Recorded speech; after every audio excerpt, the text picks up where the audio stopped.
Hey, this is Ellen. It's Saturday morning, my friend, and you are listening to Light Talk. Hello there. This is Zach in Washington, D.C., and today we are talking about how do you deal with one of your collaborators being replaced, respecting video and projection designers, controlling your media server with your lighting controller, is Tandem OLED a thing, spherical audio, and our favorite media servers.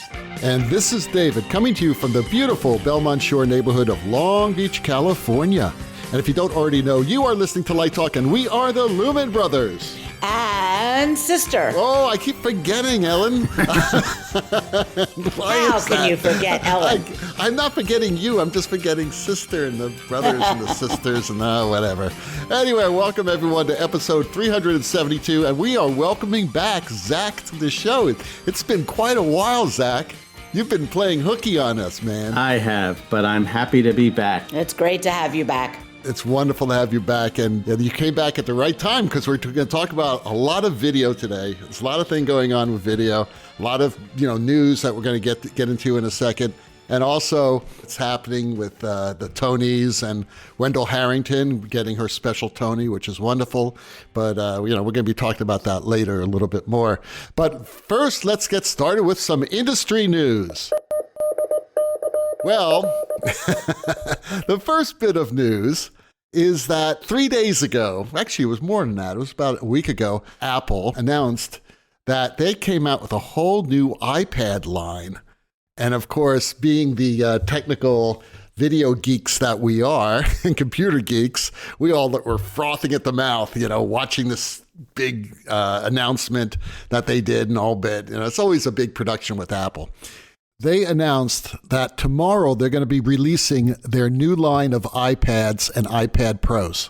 And one of the things that the iPad Pro has, first of all, it's a nice big 13-inch screen. It used to be 12.9 inches, but now it's 13. I don't know where they got the 0.1 inch, but there they go.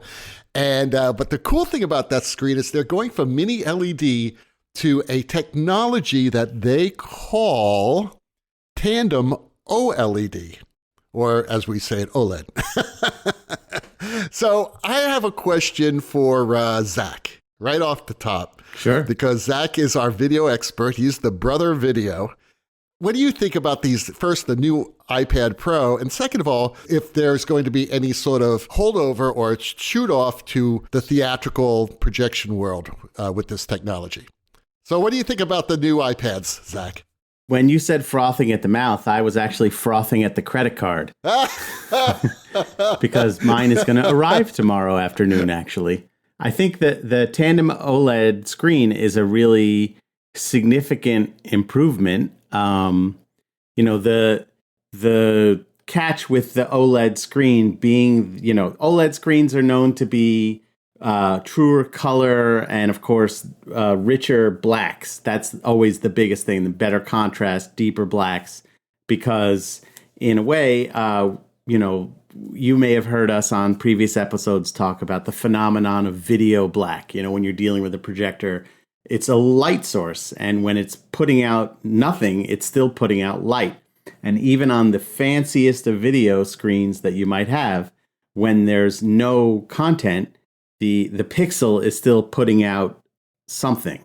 And in the world of OLED, it's actually the pixel turns off. So you get the truest, deepest black because there is no light being emitted. And what Apple has put forth here is to counter the fact that the OLED screen is not as bright as an LED screen. They've actually laid two OLED screens sort of in tandem on top of each other to double the output that it's capable of displaying. So you're really getting sort of two screens in one. And I think that part of how they're able to do this is, like, at this point, the processor speed is almost trivial. It's like ridiculous how fast that hardware is because, they make the whole sausage now. They make their own chips. They make their own screens, et cetera, et cetera. And they're using like the M4 for the first time. Yeah, the they've M4 jumped chip. ahead of where their laptops and their desktop machines are. So this iPad has a processor that's faster than any of their other machines. Crazy. But pumping out that many pixels at one time is like nothing to that processor. So not only is it doubling the brightness by having that double layer of screen, it's a screen that runs at 120 hertz, which is twice as fast as what most screens run at. Sometimes 4 times as fast, depending on what kind of content you're looking at. So you'll also get buttery smooth animation and scrolling and things like that. Pretty cool. So with a Bluetooth keyboard, can I use it instead of an iPad, instead of a Mac Air? Look, this is a long-running conversation in my house because, in theory, the hardware should be capable of like 80 to 90% of what most people would do with their computer. It might just be that there's a learning curve of adapting to working with things that might be in the cloud. My wife is used to seeing all her files on her desktop. Of course, I look at that desktop and I scream like, where are the folders? I just see stuff everywhere. But in theory, if you weren't doing significant amounts of video editing, which in theory now you can do because it can run Final Cut Pro on the iPad, which we talked about in a previous episode. You could do pretty much everything you could do on a MacBook Air on this iPad. It's just there would be a shift in the way things are organized, really, more than anything else. It's funny because some people I know travel with their phone and their iPad, and they say they can do everything. Right. I can't. As a writer, I really am happier with the laptop. And I hate to admit it, but I play this online Scrabble game often, and it is not an app. It's a program on the computer. So there's like no way to get to that on your phone. Sure. There's always going to be those kinds of things where maybe there's an app, at this point, there's no media server that runs on an iPad. And even if there were, it can only output a single display. So it's not replacing a computer in that way. So that, they're right. For someone like you who's a writer, the keyboard is like your guitar, and everybody has their own way that they want to play, and that's how you like to compose, and so you may not want to give that up. Well, what about at LDI we have all these courses now that are taught on people's own PC/Mac, and could be Resolume, it could be Isadora, it could be QLab, it could be Touch Designer, it could be Vectorworks, it could be AutoCAD. I'm still going to need a laptop for all that. All of those apps that you just listed are still, you're still married to the computer for those. Yeah. To a desktop machine or a laptop. And let's be honest. Actually, what's happening here is that the hardware came out about a month and a half earlier than what we're going to know what the software is going to do. The hardware, using this new M4 chip and a screen, is now ready to do some sophisticated AI stuff. But there's no software, or very limited amount of software right now that's introducing AI. Now, that's going to happen at the WWDC conference. Is that right, Zach? In like a month? Yeah, that's next month. Next month, that's when all the software is going to be introduced with possibly, and again, total speculation, a new operating system for the iPad, and certainly for this new iPad, where it will be, again, in a rumor mill, maybe more Mac-like. We shall see. People are just wildly this is still speculating. Driving a Ferrari to the grocery store. That's right. It really is. But for kids whose lives are video oriented, this could be like, a game changer. Both my kids, they are iPad users. They don't use regular laptops anymore. They both use iPads. So how much did your credit card get set back for the two of those? If you want to just talk about we could do a whole show on just how much my kids cost in general. That's for artistic finance. That's a different show. Right. Yeah, tell me about it. I don't have kids. Right, you have a Tesla. Yeah, I have a Tesla, but I also see how much. Yeah, we have a dog. Then Lori has two kids. No, and I have 4 cats. So anyway, no, it's interesting because right now they've released Final Cut Pro. That's for the Mac and for the iPad, and they've released Logic. The Logic Pro, exactly, which I've been playing with a lot lately, which is really amazing. The new version of Logic Pro uses AI in their studio musician sort of thing. You could pick a drummer and then have that drummer do whatever you want. That drummer will play along with whatever song you're doing. Right. It already had a drummer, but now it has a bass player. And a keyboard Not thrilled player, about that. and a guitar. And the bass is pretty damn good. But I'm going to remix the theme song on this new Logic Pro, but I will not take out, Zach, your parts. That guitar The part, other thing that it can do that's that really bass part. cool, the way that they've integrated AI into Logic is it can sort of reverse engineer your final product. So you can put in a song that's already been mastered, and AI will split it up into a drum track, into a bass track, into a guitar track, piano track, and then you'll have the stems. Yeah, stem splitter, which is really useful for musicians. Very useful. Going back to the software for a second, do you think that Apple's going to come out with products for this that will replace or compete with, whatever else is going on out there, Dolly, Midjourney, those kinds of things in the AI world? I think that in a lot of ways, they're still dependent on, all of these things live and die by the apps. And it's not just Apple's apps, but whoever makes them. And for me, like one of the reasons that this was an exciting product is, I have a whole bunch of projects now where we're doing some video shoots. And you can use this monitor with certain cameras, not just as an alternate display monitor, so that, the director can be watching on a larger screen than a tiny little LCD screen on the back of a camera, but that with a lot of cameras, like the Sony line of cameras, for instance, which is what I'm using, you can control the camera from that interface as well. So remotely over Wi-Fi or Bluetooth, you can be in another part of the room looking at your shot, control the different parameters of the camera, and also see now on a much brighter and clearer and more accurate screen what the camera is seeing. Fascinating. And the next iPhone is going to replace those Sony cameras. That's true too. Well, that one of the things they announced was an app called Final Cut Camera, which is going to be like the camera that's built into the iPhone is designed for me to take a picture of my son playing baseball. That Final Cut camera is for me to make a feature film. Pretty cool. Pretty cool. All right. Well, we're going to talk more about this once Zach gets his new iPad Pro in his hands. And I hopefully will be getting one in the next week or so. I want to get Zach's opinion, like, oh, yeah, I got to buy this thing. I think I know already what he feels like. And I've read a lot of the preliminary reviews, and people are totally blown away by the screen. So we'll talk a little more about. There's a little bit more news before we move on to the show, and that is it has to do with the Sphere, right, Zach? You have some news about the Sphere. What's going on? So I learned about this from Live Design Online, that the Sphere has, one of the things we all talked about with the Sphere is they have this amazing directional audio system that's made by a company called Holoplot. And in traditional Sphere and their parent company, Madison Square Garden Productions fashion, they liked it so much they bought the manufacturer. They bought the company. Yeah.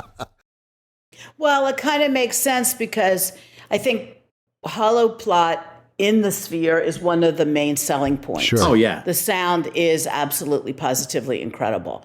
And I think that Madison Square Garden is planning on rolling out a few more Spheres in the world. Even though London turned it down, it looks like Dubai might be the next one, or someplace in the Middle East. And I think that owning that element is really advantageous to them.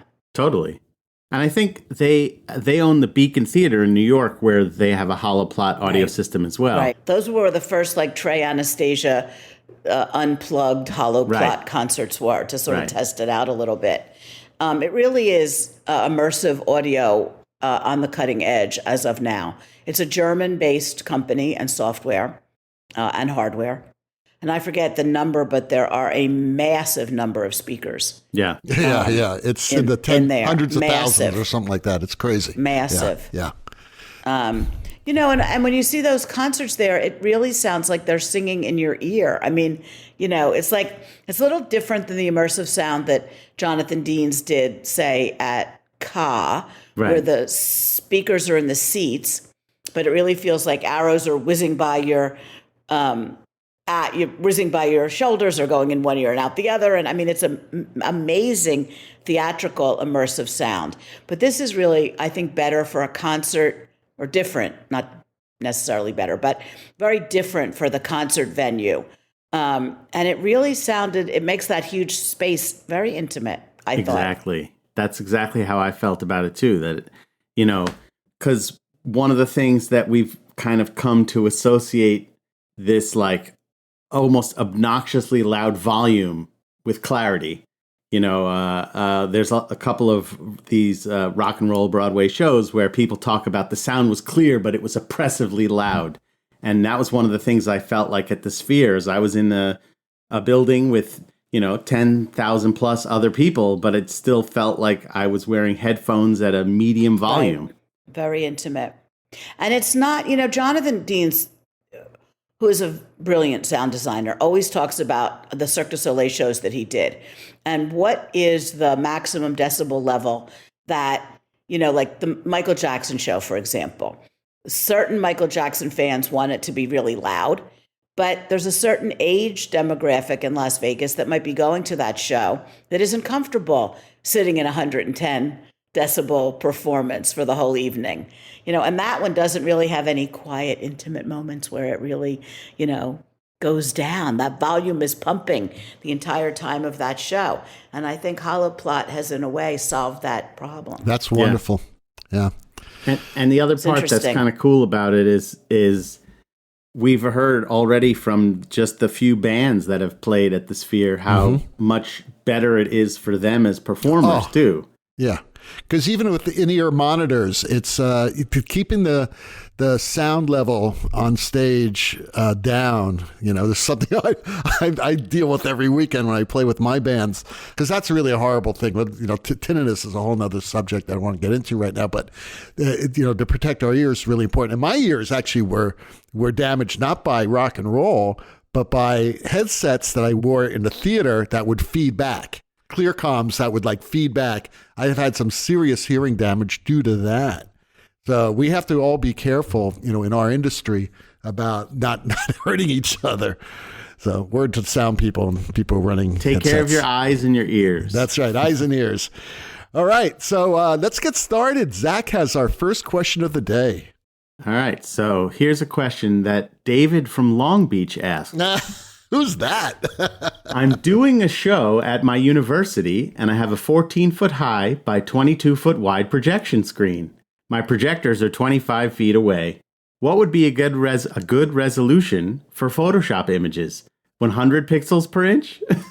Okay, first of all, I must tell our listeners that this is an actual question that I called Zach on because I was just doing this new show that was in a very small space. And the audience was very close. There were only 50 people in this space. And the audience was basically about 20 feet away. The whole depth was maybe about 30 feet total. So go ahead, Zach. Why don't you tell the answer list? Because this is a lot of people ask this question.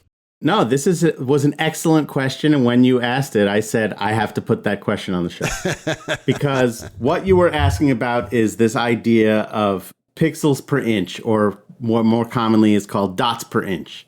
When in the old days of buying a printer, you would go, oh, how many dots per inch is this printer? And obviously, the higher the number of dots per inch, what that means is how many little tiny dots can it cram into a space. And the more dots there are, the smoother the curves will appear. So if you guys all remember the dot matrix printer, which was a fairly low resolution or low dot per inch thing, you could actually see sort of little lines as it tried to make a curve. So at some point, we all settled on this idea that 300 dots per inch was the ideal in the printed world for a smooth curve. And that being said, on the screen or on a monitor, going back to CRT monitors, like those old television-looking monitors that we all had on our early Macs and Windows machines in the 80s and 90s, the number 72 dots per inch was declared the smooth curve look on those monitors because that was what they were capable of. You've probably heard other numbers thrown around now when we talk about things like on your iPhone that has a retina display, that we're now cramming more and more dots into this little tiny area. So the theoretical dots per inch on like a retina display is something like 340. That all being said, when we standardize this idea of 72 dots per inch for video, even though we've now moved on to higher resolution monitors. So resolution and dots per inch are actually two separate concepts. Resolution is the pixel length and height of something. So like in an HD image, the resolution is 1920 pixels wide by 1080 pixels high or tall. But within that, your image is still made up of 72 dots per inch. So it can get really confusing when you start throwing all these things together. And then if we really want to get confusing, we can make it metric, but we won't do that here. So what I tend to do, because one of the things that I was telling David is, even though we now have some really interesting AI tools, just to reference AI again, where a computer can make things bigger and sort of imagine what the pixels would be, you can always make something smaller. You can remove pixels, but making things bigger, you have to fill things in. You have to add pixels to it. You have to add dots to it. So I tend to make things, even though my ultimate dots per inch is 72, I make things at like 96 DPI, because that gives me some leeway if I want to blow things up a little bit, that I have some extra dots to play with. But typically, anytime you're making any kind of video image, it's going to be at 72 dots per inch, because at one point somebody decided that that was what video should be, and they just standardized it. There's so few things we have a standard for in this business, so it's nice to know that we have that. Yes, very much so. And Zach, thank you very much for giving me all that information. It made my life a lot easier, because I wasn't used to using something that that was that small, that I thought was small actually. But yeah, we were using this really great Epson laser projector too. We actually used two of them. And by the way, that one of those programs you were mentioning, and just for our listeners, that I got turned on to as far as a resolution increaser. When you're like have shoddy resolution in video or in print, is a program called Topaz AI, and that's a program I use quite a bit. Terrific program, and it's very inexpensive. It was like $20 or something like that. But yeah, absolutely. Thank you so much for sharing that. No problem. Okay, well, Diane from Monticello asks, how do you handle a situation when a member of the creative team is being replaced mid-production? Oh, God, I hate this when this happens. It's such a political question, too, because sometimes when we're writing about a story, someone says, well, I wasn't the original lighting designer, so I really can't get credit for this, or we have to have shared credit, or let me see if I can put my name, it gets very sticky. Yeah, it gets sticky. And also, when you're a part of that team, depending on which end of that team you're on, it is so hard. And, so many different things could be causing this. It could be a political issue. It could be an issue between a personality issue. I've seen that happen. It could be an issue that happens between the producer and the director and saying, hey, we want to bring your show to Broadway, but we don't want David lighting it. I'd rather have someone else light it, or something like that. It's very dicey and sticky. Aren't you covered contractually, though? Like if a regional show goes to Broadway, that you go? You know something? In the old days, you could be, but nowadays there are ways of getting around that I have heard. I don't know. That's never happened to me. I don't know, Zach. Are there contractual issues, or the producers can get around anything, can't they? Let me go first. This is a sticky one, because the one of the things I won't talk about, I won't say which show this was that I've worked on, but I worked on a show where one of the designers was replaced mid-production. And, the way that our contracts work, the way that the collectively bargained agreements between our unions are set up is basically to have the designers back as much as humanly possible, because that's the way our industry works. And in this particular production, it unfortunately got to the point where the union was like, we cannot have this person's back anymore. And and they actually encouraged the producers to find an amicable way to expel one of the designers. And so they found a bunch of, they made a bunch of compromises. In a lot of ways, it's like an ugly divorce. There's, because in theory, if you had a signed contract, that has to somehow get unsigned. If you had been paid, that might have to get returned. If you've created or put forth some ideas that they want to hang on to, you probably still would need to get credit for those things in some way. So it becomes a divorce. Who's going to get custody of the ideas? Who gets the house? Who gets the car? And it can be a messy thing. And I found, as an auxiliary member of the creative team, as not related to the person who was having these difficulties, that the best thing I could do was sort of stand out of the way. I answered anytime someone asked me a question. It was like being on trial. I answered it in the shortest possible way I could, not volunteering anything extra. And I think that one would hope that we're all there specifically because the most important thing to us is the show, the product. And so in the event that someone is let go because it's sort of felt that person is not looking out for the product, the rest of us hopefully will sort of help swoop in to make whoever is the replacement comfortable, get them up to speed right away, keep the transition as smooth as possible. There's also, I've been in situations where someone had to be replaced mid-production because of a medical situation, and that's a totally different story, but you still kind of want to respond in the same way, that you don't necessarily want to get too involved in the drama aspect of it, and you want to help make the transition go as smooth as possible. Yeah, it's difficult. It's very difficult. I've been in situations where I have left the show, and there's a show that opened in Chicago and moved to LA, and it had to do with the production manager. And the show was already lit. I had my associate remount it, but I wouldn't be there because I couldn't deal with this guy. I think the best way to deal with it is exactly what Zach said, is that this is about the show. It's not about the personality. And I know that I didn't expect any other designers to leave with me. That's for certain. And because they shouldn't have. It wasn't that sort of situation.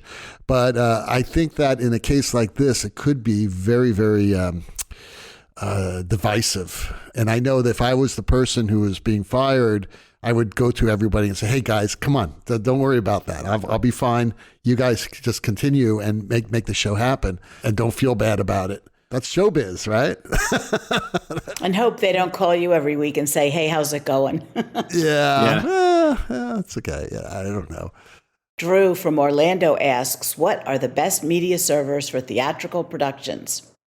Oh boy, what a question. I know it's a little broad, but... No, I kind of want to answer it with, like when they say the best camera is the one you have with you. Right. So there are definitely times... But just suppose that they doesn't have one and has to go out and pick one. Okay, so we'll imagine that this person is in a scenario where they're like, here's a blank check, get any media server you want. All right. So I think that there are a couple of different things you want to look at when you're choosing what your media server is going to be. One of the things, like for instance, when we make a Broadway show, we're building every show from scratch. So even though you're going into this theater, it's an empty room that has electricity, and that's it so far. There might be some pipes where you can put stuff. Some theaters might not even have that. So every light that comes into there, every speaker, every piece of wood, every projector, all of those things are selected in advance. And then at the end of that show's run, everything goes away. So the things you kind of want to look at are, what is my budget? Do I have a lot of money to spend on this? Do I have very little money to spend on this? What kind of show am I trying to achieve? Is this something that has a lot of animation? Am I just showing a bunch of still images? Are they going to be in color? Are they going to be in black and white? Things like that.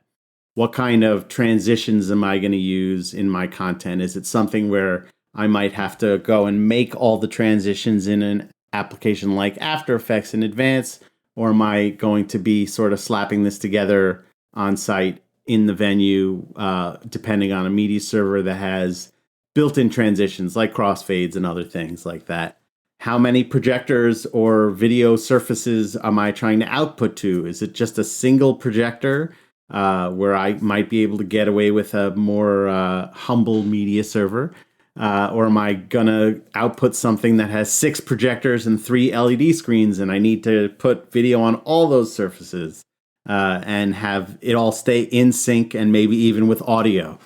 So all of those things sort of being taken into account, I think that you'll find that if you look at most larger commercial regional theaters or LORT theaters even, and opera houses, they're all going to have either a media server called Watchout or a media server called Disguise. Some of these will have something called QLab. So now those are probably the 3 most commonly used theatrical media servers today, I would say.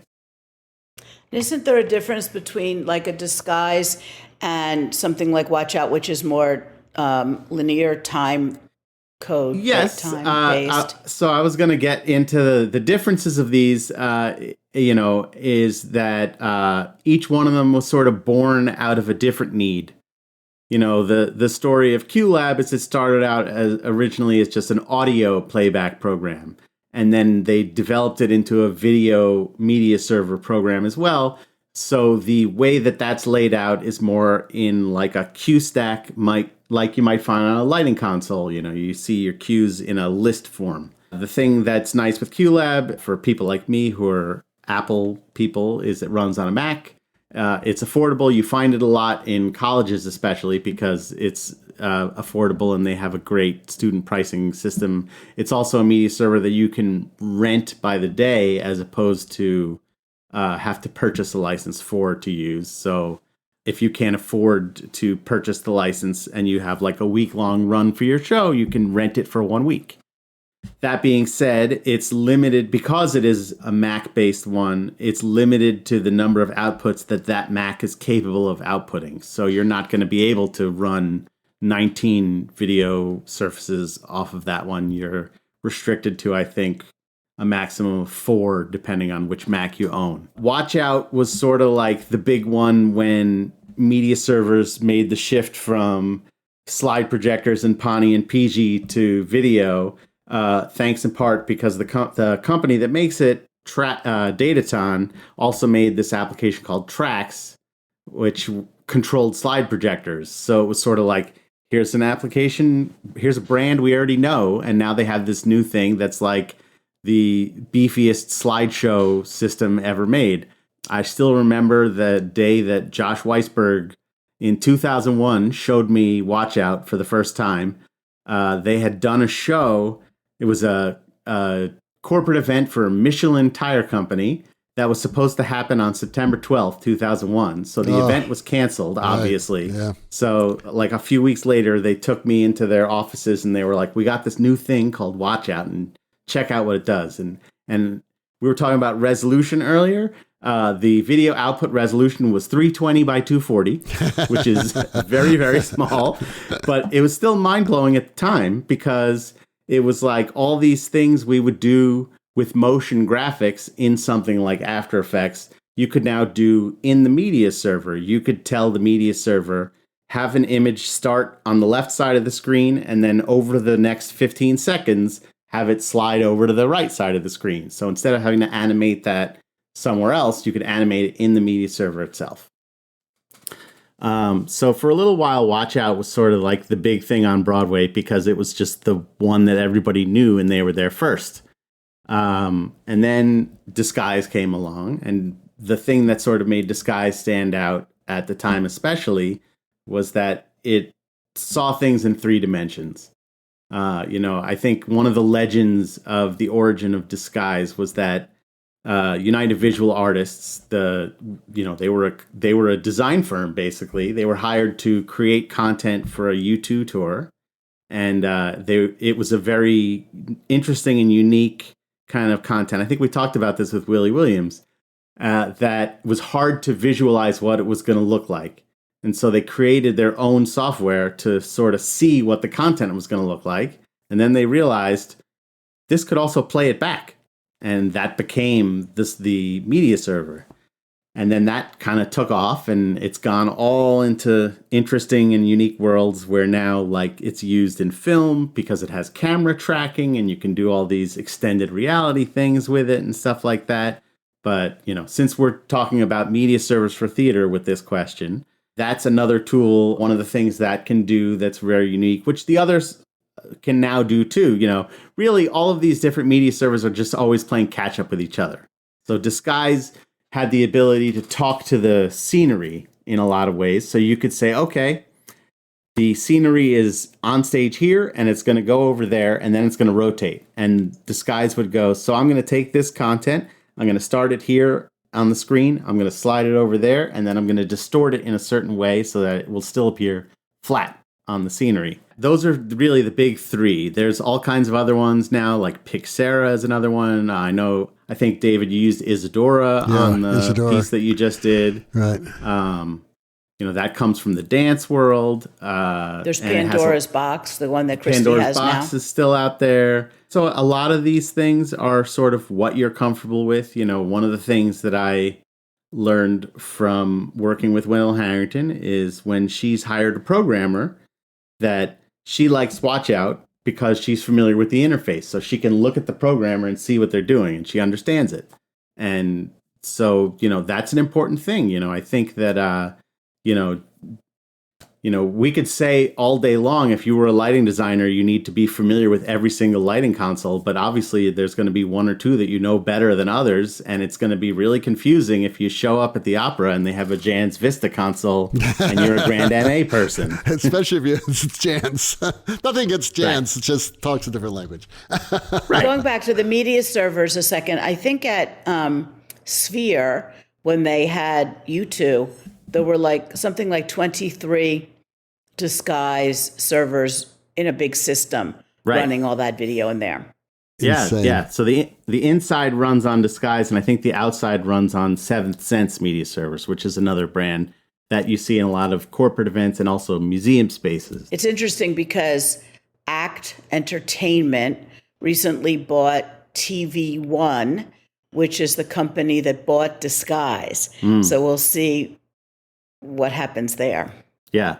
We're excited to have Green Hippo on the Green Hippo. Sorry, not Disguise. That's another one we didn't mention. Green Hippo, which is the TV One media server, which is also very popular. Yeah, the Hypnotizer is really popular in rock and roll because I think that it works really well as being integrated into a lighting system. So it was a familiar tool for a lighting designer who wanted to make a jump to adding video as content. That's what we used to teach at my school. We taught the Green Hippo was great. They brought over the Hippo for us and did the training. They're wonderful. Well, that's the other part of it too. Is whoever is going to give your school some free stuff is what your kids are going to request after they leave. Well, that's what Verilight, they started that. They were really smart at SMU when I was there. And we did that thing with Verilight, and they're still doing it with Verilight. All my students would come out and they would spec Verilight. They wouldn't spec high-end. They wouldn't spec any of the others. Because they knew Verilight. They knew the controller. They knew everything. Yeah, SMU and Verilight are like neighbors, right? Yeah, right. You are listening to Light Talk with the Lumen Brothers and sister. And today, Light Talk is sponsored by... This is a public service announcement from the Save Our Hearing Foundation. Do you know that the leading cause of hearing loss to lighting designers and stage managers is from poor headset systems provided by cheap theaters? How many times have you experienced a sudden 120 decibel high-pitched feedback scream piercing through your skull from the crappy headsets that the grizzled old sound guy supplied to your production table? Too many, in our opinion. Unfortunately, every time this horribly painful event occurs, you lose 1 to 3 decibels of hearing sensitivity. That may not seem like much to you now, but in 20 years, when all you hear is a constant high-pitched wail penetrating your brain and keeping you up at night, you will understand that all this was caused by those crappy headset systems. What is the answer? Just say no and stop using headsets. Do what our ancestors did. Smoke signals, carrier pigeons, bang some coconuts together, or just yell for God's sake. Save your hearing starting at your next rehearsal. This has been a public service announcement from the Save Our Hearing Foundation. And now, back to Light Talk. Oh, you're so good. Well, the sound of those monkeys, iguanas, and ducks creating chaos in Light Talk Central means that once again it's time for Let's Talk About. And today's Let's Talk About is all about, I just can't get no respect. When will projection and video designers get any respect? For people who listened to us last week, we were talking about the news of Wendell Harrington getting that special Tony Award. Lifetime achievement, something like that, which is duly deserved, right? And I think Abe Jacob, too, is getting one for sound. But yes. But that sort of brought up the discussion point of, why aren't there any Tony Awards for projection and video design? So we have a very successful projection designer on the show, Zach, and we're just wondering, Zach, how do you feel about this? Do you get respect? Well, it's funny that you say that, because right behind He's me pulling here out is his my... Tony Award. No, it's this is a Helen Hayes Award, which I won in 2018, which says Outstanding Lighting Design on it. And the reason it does is because I was fortunate enough to be co-nominated with my dear friend Jason Lyons, and the awards committee, when we won, said there wasn't enough room on the award for the word projection. That's why it says light. But video, there's enough for video. They should use video. That must be for Rock of Ages. No, that was actually for a production of Jesus Christ Superstar that we both did at Signature Theater. Congratulations. You deserve it. Thank you. But what's interesting about that, which we're seeing this year and in several years past, is that the Tony Awards, at least in particular, has chosen to sort of group projections with scenery and or lighting when they choose to include it in the nomination. And it's an interesting challenge, I think, because first and foremost, how does one decide if the projections should belong to lighting or should belong to scenery? And if other projections don't belong to any of that stuff, you know, I think one of the things that Wendell had said many years ago, I think it was 2008 or 9, where the Drama Desk Awards first had a category for projection design. And that was the year that Tim Bird won for the Sunday in the Park with George that he did on Broadway, that revival. Where she said, if you're going to give a nomination to one, then you really need to give it to all of them. You can't say the you can certainly say these 5 were the most significant contributions to projections, but her feeling would be that it would be unfair to say, you know, only this one or only that one. One of the things that she jokingly said was like, if they don't think that the projections are worthy, but the lighting and the scenery are, that when the adjudicators come to see the show, you should turn the projections off and see if they still like the lighting and the scenery. There are incredible examples of that, like Hamilton, which won a Tony for every creative aspect out there except the set, which was ridiculous because that is the shell in which it all takes place. Right, absolutely. And which forms the whole visual, you know, aspect of the show. And I wrote a piece called Tony, Can You See Me? Because at the one point, the sound designers wrote a thing called Tony, Can You Hear Me? When they canceled the sound award. And I'm like, how on earth did that set not get nominated? Then there was another example, which was really sort of tragic. I don't know if you remember a lighting designer by the name of Chris Parry. Mm-hmm. The set was like this big jungle gym sort of a thing. And the lighting was absolutely positively extraordinary and really made that set look phenomenal. And the set got an award and the lighting did not. Right. So how do you separate that? Turn off those lights and you had a big jungle gym on stage. Well, you are supporting exactly what Wendell was writing back in 2008 in the article that Zach is referring to, because she was proposing one award called Best Design.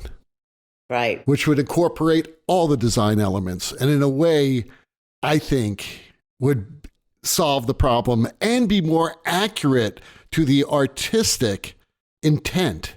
Because let's face it, and a lot of these people who vote for Tony Awards and all this other crappy awards, I hate these award shows. It's just so ridiculous. People just... Anyway, don't get me started. And I've won awards with nothing like Zach has won, but still, it's just one of those things. It's like, really, why? One of the things is that they're not as sophisticated to understand what the purpose of the lighting is, or what the purpose of the projections are, the purpose of the costumes are. It's about telling the story. And usually, I would say 99% of the time, they're all in sync to tell the story, so why would the costumes deserve the award more than the lighting that's supporting the costumes in the environment that the set has created and the projections have created, that atmosphere? It should be one award. And after I reread this article that Wendell wrote, I was saying, she's right. This is what, 16 years ago she wrote this thing. And I'm saying, why? Just do Best Design.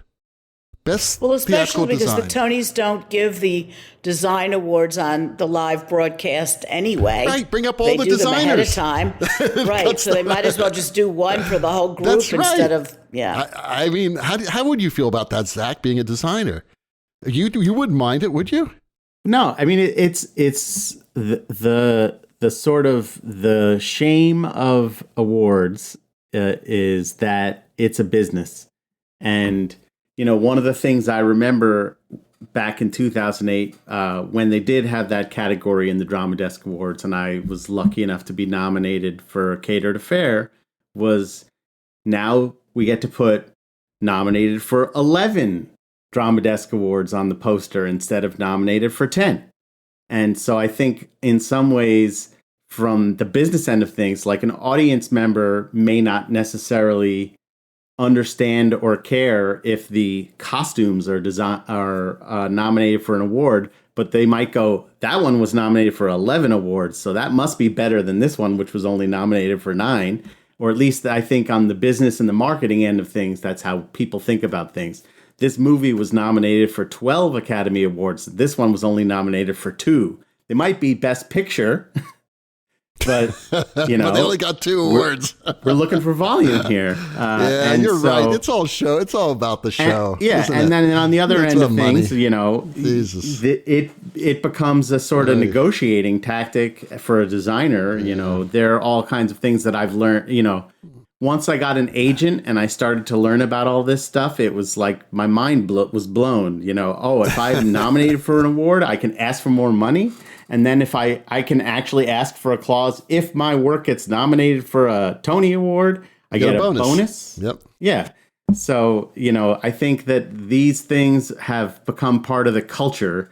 And that doesn't mean it's a good thing or a bad thing. It just means it's become a thing that would be hard to change. Now, what I think Wendell is also talking about here is that the idea of making this just an overall production award could lead to some selflessness, which is never a bad thing, where, it doesn't become, make sure that your lights make my scenery look good.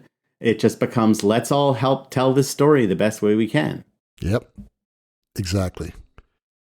All right, we solved that problem. I still don't understand how they decide which is lighting and which is scenery, and why would one not belong to the other. Right. I think this year, two people. Peter Negrini is co-nominated in the scenic department. Right. And David Bengali is co-nominated in the lighting department. Right. So go figure. All right. Well, Zach has the last question of the day. Ariel from Israel asks, how do you control your media server with your lighting controller? Well, this is a fairly easy thing to answer. All those media servers that we were talking about earlier in the show, a lot of them understand the various computer and networking languages that most devices understand these days. Those are MIDI, which originally was a musical interface, musical instrument digital interface, or OSC. That's another computer networking communication language. But I would say a lot of, in theater, a lot of these things deal with MIDI. So you'll have your lighting board, which has its cue list, however the lighting designer has numbered things, 1, 2, 3, 4, 5, 1, 5, 10, 15, or random numbers, hopefully in some kind of chronological order. And what we tend to do is we'll say, okay, so I have these cues. These are the lighting cues that they line up with. So lighting might have cues 1, 2, 3, 4, 5, and I want to have video cues that happen on 1, 3, 4, and 5, but not on 2. So I'll say, okay, the lighting console is going to spit out MIDI information for whenever there's a lighting cue and what number that cue is. And what I'm going to do is number my cues to match up to the lighting console. So I have 1, 3, 4, 5. So what my machine is going to do is it's going to ignore 2 when it hears it. So, you're on an EOS. It sends watch out Q1. It goes, okay, I have a Q1, and it triggers Q1. And then the EOS sends out Q2. Watch out says, I don't have a Q2. I'm not going to do anything. You send out Q3, and it says, I have a Q3. I'm going to hit Q3. Then you say, okay, I'm going right to Q67. And then watch out goes, I have a Q67. I'm going to jump to 67 also. So basically, that's how you'd control it that way. I mean, there's other ways you can do it. Things like time code. If you happen to have, like when I worked on the Christmas show at Radio City, it runs on one time code that's 90 minutes long, and every single component in that venue is triggered by this one time code. So you just say when your events should happen in that time code. But I would say probably the most common way of doing it is through MIDI. I was going to say, so if you have an EOS, make sure that you have the MIDI gateway. Yes. Now you know why there are MIDI plugs at the back of a lot of these components. Yes. And it's not like, am I running a sound source on this? No, it's a MIDI signal. And that's how MIDI is used in the world of theater. Zach and I being musicians, we use MIDI also in other ways too, in the musical world. But when it comes to lighting and projections, MIDI is basically a control. And right. And that's it's a control signal. And don't do what Stan did when he told this story, I think last week or the week before, where they couldn't figure out why their systems weren't working, wasn't talking to the dimmers or whatever, something was talking to the dimmers. And they realized that they bought the wrong cable converter, and it went from 3-pin to MIDI instead of 3-pin to 4-pin or whatever it was, 5-pin. Right. So they couldn't figure it out. MIDI is for something totally different.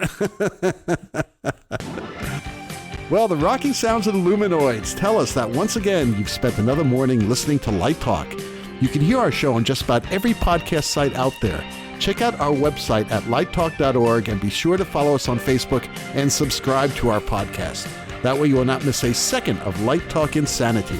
No guarantee is offered regarding the accuracy of any statements or opinions made on this podcast. However, if you do decide to litigate, the Snoot Group with the legal team of Sparks, Burnout, and Chase will defend us until our retirement funds are depleted.